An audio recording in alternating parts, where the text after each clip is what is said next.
Il faudrait être crétin, suicidaire, pour faire sauter vos propres pipelines d'énergie. C'est la seule chose que tu ne ferais jamais. Les gazoducs sont la principale source d'énergie.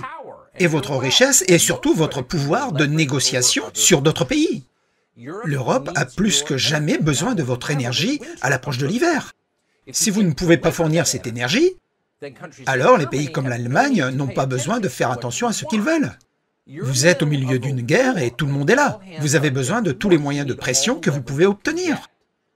Dans ces circonstances, il n'y a aucune chance que vous fassiez sauter Nord Stream 1 ou 2. Pas maintenant, évidemment.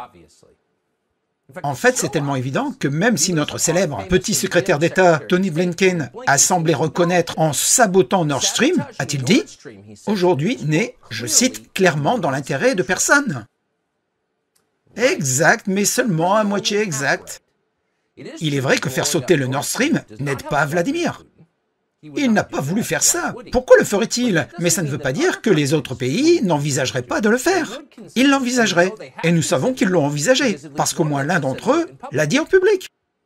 Début février, moins de 3 semaines avant le début de la guerre en Ukraine, Joe Biden a suggéré devant les caméras qu'il pourrait supprimer ces pipelines. Regardez.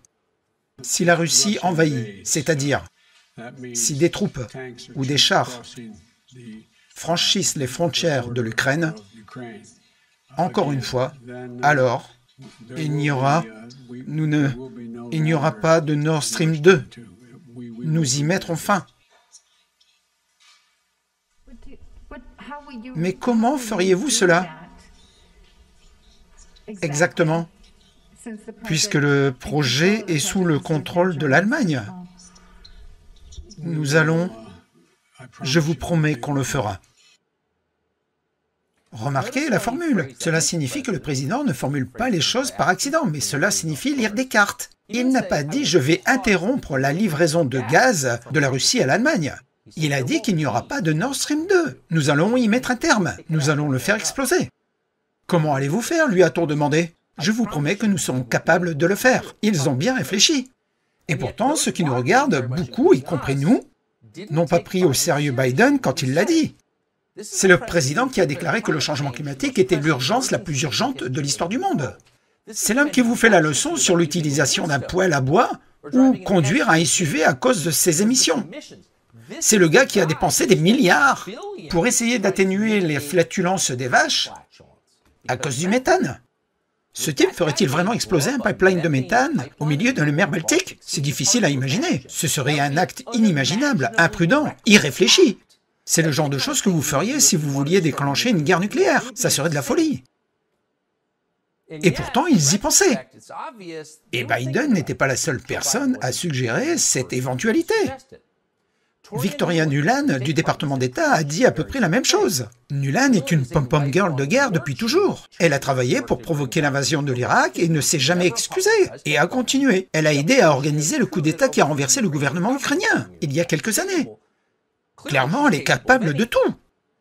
Mais le terrorisme environnemental, même pour Victoria Nuland, c'était trop extrême. Et pourtant, elle est là, en janvier. En ce qui concerne Nord Stream 2, nous continuons à avoir des conversations très fortes et claires avec nos alliés allemands, et je veux être clair avec vous aujourd'hui. Si la Russie envahit l'Ukraine, d'une manière ou d'une autre, Nord Stream 2 n'ira pas de l'avant. D'une manière ou d'une autre, nous arrêterons Nord Stream. Maintenant, avec du recul, ces mots font froid dans le dos. 8 mois plus tard, le gaz naturel se déverse dans la mer Baltique et dans l'atmosphère. Donc vous devez vous demander si l'administration Biden pourrait vraiment faire quelque chose comme ça. On ne peut pas le dire avec certitude, nous n'en sommes pas sûrs. Nous pouvons vous dire que des alliés proches de la Maison-Blanche Biden pensent qu'ils l'ont certainement fait. Radek Sikorski est un homme politique polonais, parlementaire européen, délégation de l'UE et des États-Unis au Parlement européen. Il est connecté. Il est également l'époux de la sténographe de régime Anne Applebaum du magazine Atlantique. Sikorski est si proche de Joe Biden qu'il a une photo de ces deux-là ensemble sur son profil Twitter. Alors, quand les pipelines ont explosé, Sikorski a réagi immédiatement. Et voici ce qu'il a écrit. Merci, USA. Donc une fois de plus, est-ce que l'administration Biden a vraiment fait ça? C'est difficile à croire, étant donné que c'est une atrocité. C'est effectivement un acte de terrorisme. Nous ne voulons pas porter cette accusation. Mais nous devrions vous dire que peut-être par coïncidence, aujourd'hui, un nouveau pipeline a été dévoilé. Un pipeline qui transporte du gaz naturel non russe dans à peu près la même zone que Nord Stream 1 et 2. C'est ce qu'on appelle le tuyau de la Baltique. Il a été inauguré en Pologne. Il transportera du gaz naturel de Norvège vers le Danemark, la Pologne et les autres pays voisins. Il est probable qu'il se porte très bien, puisque maintenant, il a moins de concurrence. C'est logique. Qu'est-ce que la Maison-Blanche dit à ce sujet? Comment rendent-ils compte pour ce qui s'est passé aujourd'hui? Eh bien, ils ne sont pas exactement enthousiastes, en refusant d'en assumer la responsabilité. Au lieu de ça, ils regardent le côté positif. Voici l'attaché de presse du président, notant que la destruction d'encore un autre pipeline d'énergie est une opportunité de plus, pour que vous achetiez une voiture électrique. Comme vous le savez tous, ces pipelines ne pompaient pas du gaz en Europe à cette époque.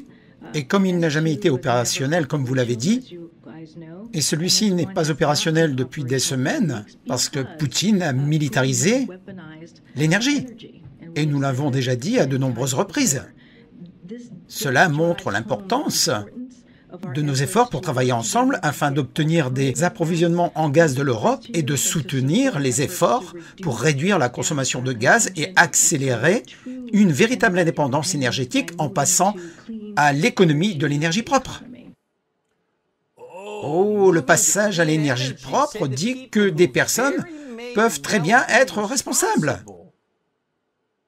Pour avoir laissé entrer du méthane dans la mer Baltique et dans l'atmosphère à une échelle que la plupart des gens ne peuvent pas imaginer. Les gens qui vous font la leçon sur votre SUV ont peut-être soufflé la mise en place d'un gazoduc et a créé l'une des plus grandes catastrophes de notre époque dans son effet sur l'environnement.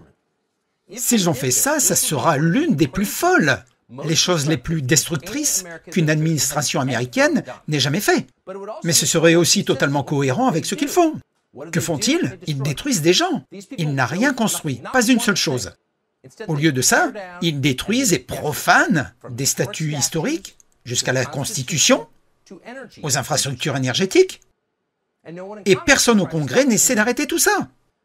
Ils se préparent juste aux inévitables retombées. Ce soir, le Sénat vient d'avancer un projet de loi sur les dépenses avec 35 millions de dollars pour le département de l'énergie afin, je cite, « se préparer et répondre aux risques nucléaires et radiologiques d'un incident en Ukraine ». Quoi? Ce projet de loi de dépenses porte également sur les dépenses totales des États-Unis pour l'Ukraine.